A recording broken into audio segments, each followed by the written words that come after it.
Future रे petrol diesel price आहुरी increase हम daily travel cost भी बढ़िबो। एबे एक्जाक्टली यही सिचुएशन को नहीं प्रधानमंत्री नरेंद्र मोदी रिसेंटली देशवासी को गोटे इम्पोर्टेंट अपील देइचंती।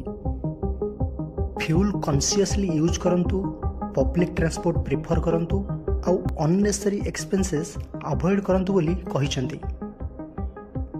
कारण ऑनगोइंग वेस्ट एशिया टेंशन जोगु इंटरनेशनल क्रूड ऑयल मार्केट रे प्रेशर क्रिएट करुछि। आउ इंडिया जेहेतु बहुत क्रूड ऑयल इंपोर्ट करे तो ग्लोबल ऑयल प्राइस बढ़िले तार डायरेक्ट इंपैक्ट आम ऊपर भी पड़ी पारे।